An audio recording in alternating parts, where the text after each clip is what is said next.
Hey all! In this video, I, Lepius, will play 30 hours in a super flat desert world. There are no trees in this world, which makes it super difficult. Day 1. It was difficult to get ore and wood in this world due to a lack of trees and only 3 layers of stone.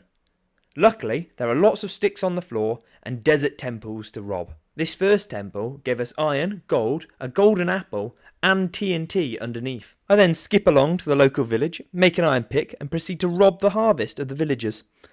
I'm sure I'll make this into food or sell it back to them later. This block breaking is so satisfying sped up. I use the safe 3-block high jumping method to kill the iron golem. I then pushed a villager out of its bed, ready to call it night 1. Day 2, I wake up bright and early and start trading back some of the wheat to the villagers.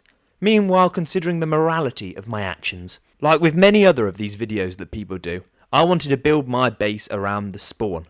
So later that day I headed back to spawn and built a very basic shelter there. It's nothing much, but it'll do for now. Day 3 I explored the local villages. It didn't take long for my reliable iron method to kill me though. But we came back, collected our stuff and got our revenge on the iron golem. Suck it. I then proceeded on and found our first set of diamonds in the temple. We're not going to get many of these in these series, so these are special. Day 4 started with more harvest collecting. I would have cut this out, but I find it oddly satisfying sped up. Does this make me weird? I also collected some more iron, and you guessed it, conned the villagers out of their own wheat again. Day 5, I woke up to a wandering villager. He didn't have any good trades, but he did have some attractive leads. In a desert super flat world, there are 3 layers of stone, 52 layers of sandstone, and 8 layers of sand. So later in day 5 and into day 6, I made the long journey down to collect coal, cobble, and other ores. I was pleased with my lava stairlight. Ores in this world was sparse and took a while to collect. But luckily, I got a bunch of TNT from the desert temples to speed it up. I took a quick break from mining to get iron armour and fix the stairwell. I then exploded the TNT and collected the resources. Not very impressive yield, but I guess it was only 3 layers deep. Day 8, I built a pen and brought some cows over from a nearby village. These 2 cows would be the ancestors of all my future cows, so I got to breeding. The rest of day 8 and day 9, I spent trading with the villagers and collecting resources to get emeralds. In this world, getting diamonds from mining was going to take too long, so I decided instead to level up an armourer. One of the armourer's trades is for iron, so I spent a lot of day 9 killing iron golems to get it. Another wandering trader came to my door of my house. No good trades, so goodbye-bye, Mr. Trader, goodbye-bye. The rest of day 11 was spent feeding my cows to produce some babies and planting some pots at the front of my house. It's not much, but it makes me feel that bit more homely. Day 12 I started by looting some more desert temples. This one, clearly, a zombie had beaten me to it. I'm glad I didn't jump down, that's for sure. I moved on though and continued to loot temples. I managed to find plenty of emeralds on my way, a mending book, and even my first god apple. Give me some celebrations, gave myself a little bit of a high five, very happy. Day 13 I got back and used some of the emeralds to trade with the armourer, and we got some more diamond armour. I then used some of the diamonds I found looting to make a diamond pickaxe, because we were going to the nether, and for that I would need obsidian. When going to the nether, it's important to have some gold armour to avoid being attacked. So I made myself a gold helmet, lit the nether portal, and then off I went. The first goal I had when I got to the nether was to get some wood. There's no wood apart from sticks in a super flat desert world, so I went to find some wood and chopped it down. I'd get to the nether fortress later, but in the meantime it would help me make tools and lights. Once I got back, I had all the wood I needed to make tools. This would make my next project, which was house building, much faster. I got to work house building. I wouldn't say I'm a master crafter, but this is kind of how I went about it. You might not like it, and that's fair enough. But don't judge me too harshly. I was pleased with it. It was nothing fancy, nothing special, but it did the job. Day 16, I started off by trying to make a boat out of netherwood. I am such a noob, it can't be done. For the rest of the day, I then spent mining, blowing up some TNT to try and get some resources. Because if I was going to go to the nether, I wanted to be prepared, because it is a dangerous place. I found my first set of natural diamonds in this game, which was perfect for crafting a sword to go to the nether. This way, I'd feel more safe. Day 18, I decided to start a new project, an iron farm generator. This involved me having to fetch villagers from the local village and transport them on the rails. I did not have enough rails, so I kept having to break them, push the villager, and replant the rails. This was exhausting and took me up to day 20 to push the villagers over. So I had a quick break before I carried on and built myself a little farm. Day 22, I continued the iron generation project. This involves me creating a little shelter quite a few blocks up in the air. I then created some rails up to the shelter where I'd push the villagers up, where they'd then land on some beds in the shelter. For this project, you need 5 villagers to create the iron golems. I only have 2 now, but by feeding them bread, hopefully it should give me a few more. All that was left to do was feed bread and wait till night, and hopefully the villagers would produce some babies. For the remainder of day 24, I got back to my farm project and started growing some crops. I decided to grow wheat, as this could feed my cows, seeing as beef is the only good food in this game. Oh, golden carrots, but I forgot this, so ignore that. And after a little bone meal, here we are, a beautiful farm. I went up and checked my 2 villagers. They had produced no kids, so I fed them a little bit more food. And it worked, because on day 25, there was a little baby when I arrived. I gave them some more food because I needed 2 more, but it was exciting to see the progress. For the remainder of day 25, I went and explored some more desert temples and collected the TNT from them. Day 26, I traded my wheat for emeralds. Kind of annoyed by how few trades the villagers can do each day, to be completely frank. I'm then pleased to say we finally got 5 villagers we can start building. My cow farm was really coming on at this point and we'd got enough food for the rest of the series, but I didn't want to let any cows escape and wreck the view. Day 28, I started by finishing off my iron farm. This involved first building a lid on the platform that I got for the villagers, and then building some walls to trap iron golems and to kill them to collect the iron. I'm no Minecraft expert, however, and so even getting something like the water to travel in all directions here took me way too long. Like, what is actually happening here? Anyway, this took me so long that I decided to have a quick break to get some more food from my cows. I was really enjoying the farmer's life. While building this, the villagers were spawning iron golems at the same time, which was in the right place, but still annoying while I was building. Also, I did not know how dispensers work. This is a short montage of how many times I had to place dispensers down. Day 31, I continued my farm. I'd only planted half the crops, but they had all grown. I can now do the full thing. I then checked my iron farm, which had produced iron. It felt like a success. That was until I saw an iron golem on my staircase. All I had to do, I thought, was to tear it down now, and my iron golem farm would be complete and generate me infinite iron. I'm not sure what happened to day 32, but day 33 I started on my XP farm. I wanted XP so we could enchant our armour, which would help us in the Nether and when fighting the Ender Dragon. All I was making was a super basic XP farm, which was a high up platform in the dark with water tunnels that would lead to a big drop, which would leave the mob with half a heart. Since this world is super flat with very few caves, there are few mobs that spawn, which means an XP grinder is super efficient in this world. On day 35, I realised I didn't have enough blocks to finish the build, so I went and did some TNT exploding to get some more. After this, and much more monotonous building, we were finally done, or so I thought for now. I went to farm the XP, but hadn't considered creepers. Look at that. A massive hole at the bottom. To stop creepers breaking it, I put obsidian at the bottom to stop it exploding. The mob farm was then working so efficiently, I was gaining so much XP. Well, that was true until I realised I didn't put enough obsidian around, and then I had another disaster on my hands. The efficiency of the mob farm was starting to backfire on me. I genuinely did not have the skills to cope with this many mobs, and to build the thing back up. I had to use my only god apple to try and survive the attack. My first technique was to run in, plant the blocks, and kind of trap all of the monsters back up. However, this was too difficult due to the sheer number. Technique number 2 was to climb up. However, I didn't have any blocks on me apart from sand, and explosions by creepers and shots by skeletons kept wrecking this. So instead my technique was to go a long way, climb up using cobblestone, bridge across to the top of my mob farm, and to open it up to the light to stop mobs forming. This worked effectively, but just look at the damage it caused. I then shot all the mobs from above, trying to kill as many as I possibly could before I'd come back down. Left this bit in, because although there are a lot of mobs, my accuracy felt pretty good. Look at the cave that formed due to the explosions. Honestly, it was repetitive when I kept trying to fix it. Anyway, I obsidianed the bottom and did a couple more layers to stop anything escaping. Day 40, I started repairs. I tore down the big bridge and filled in many of the holes that creepers had formed, although me being lazy made me tempted to leave it how it was. Finally, on day 41, the XP grinder was finished. Also, my iron farm had been working this whole time and had produced over a stack of iron. In the remainder of day 41, I used my XP farm to enchant myself a silk touch pickaxe.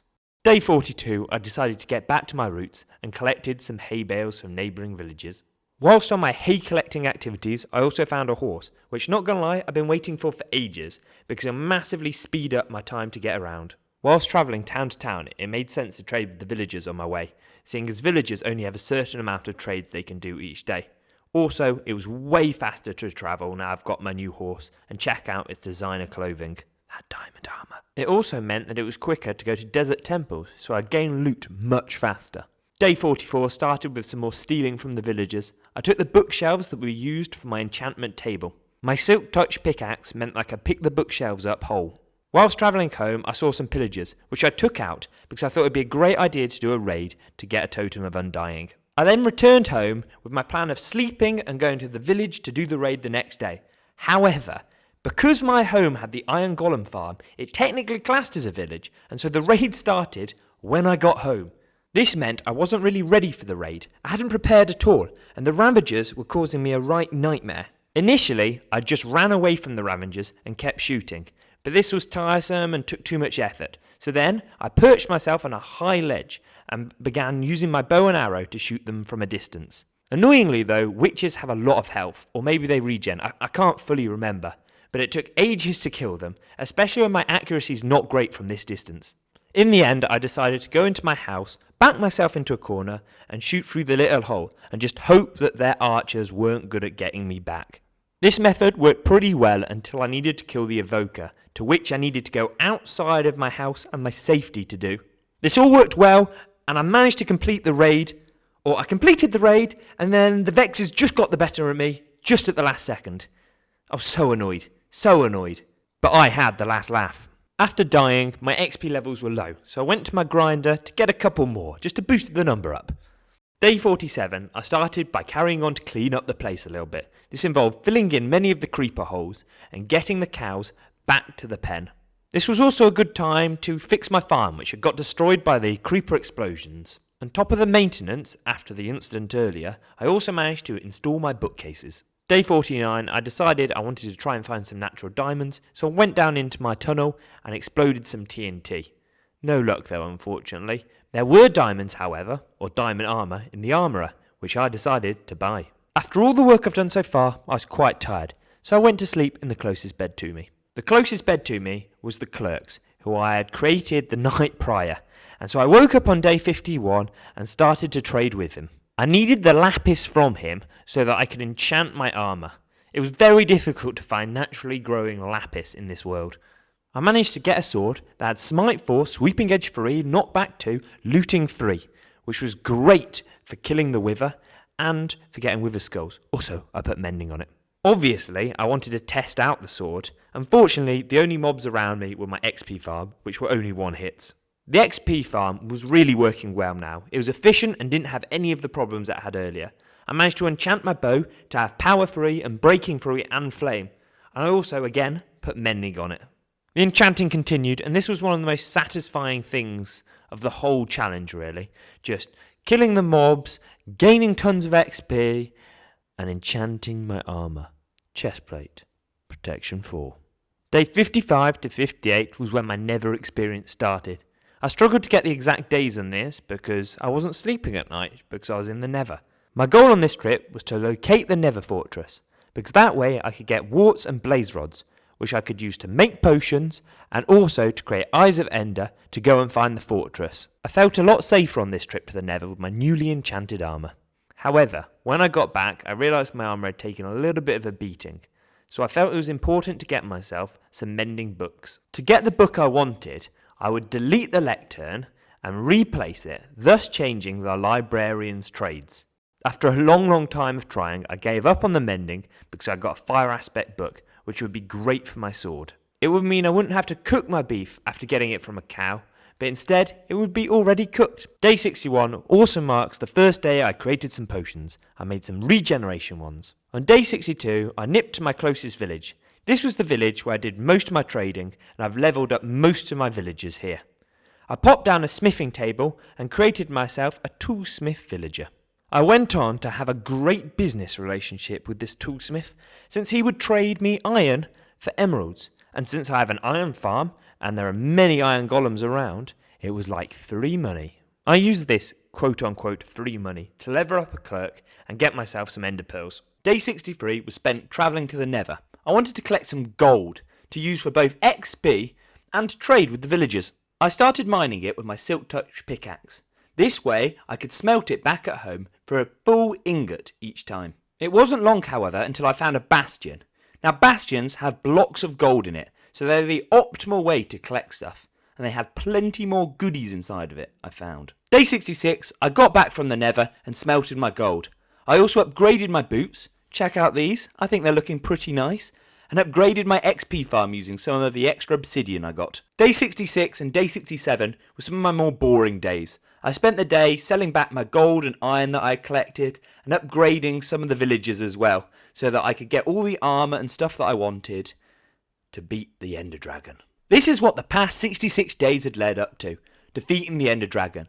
I had now the blaze powder, I upgraded my trousers to thorns 2 as well, and made myself a bunch of potions. Day 70. This was the day I discovered that Eyes of Ender don't fly anywhere because there is no fortress in a super flat world. Are you kidding me? The remainder of day 70 and day 72 I just rode around, hoping that I would find a fortress, I don't know why, and contemplating what to do next. Seeing as that objective was over, I moved on to the next one. I wanted to kill the Wither and get a beacon. To be able to beat the Wither, you first have to spawn it, which requires collecting 3 Wither Skulls. Wither Skulls are incredibly rare to get, even with a looting free sword which I had. It requires killing loads of Wither skeletons. I spent 8 days in the Nether Fortress simply collecting these skulls. All I needed was 3, but they took forever to catch. So much so that my armour nearly fully broke. I managed to get all 3 skulls, but it took 156 Wither skeletons to get there. Day 82, I got back and started preparing for the fight of my life. We were going to take down the Wither. Unfortunately, my armour was very damaged while collecting the skulls, and so the first stage was to mend it all. Most of my armour didn't have the mending enchantment on it, so I went to the closest village and spent ages trying to get a villager to give me the mending enchantment book. After collecting a couple of mending books, I now needed XP to enchant my armour. I collected enough XP to enchant all my armour, and even created this new sword. Armour-wise, I felt fairly kitted out. All I needed now were a couple more extra accessories, and then I was ready. I was a little bit nervous about fighting the Wither, since this was my first time fighting it on the PC. I'd only done it before on the Xbox, so I wanted to be as kitted out as I possibly could be. So on day 87, I headed over to the Nether to collect myself some gold so I could make golden apples. Day 88, I made potions. Now I went a little bit overboard, as I wasn't sure how many I needed, and had way too many to carry down with me. But better to be over-prepared. I had health, strength, night vision, regeneration. Most of them were in splash form as well, so I could quickly use them. One of the base ways to beat the Wither is to build a long straight line underground. That way you can attack the Wither to start with from a distance with your bow and arrow, and reduce the damage it can do to you back. Also, when you have to then go to your melee attacks later on, you can run back up the tunnel if your health is looking low. Day 90. This is the day the battle started. I have to say, I was a bit nervous coming into this. I started the battle using my night vision potion and shooting it from a distance. This part was pretty easy. However, after the Wither gets to about half health, it cannot take damage anymore from long range attacks, and so I'd have to go melee. This was the part I was worried for. The Wither got to half its health, and I jumped in. I had my totem in my hand, which gave me some confidence.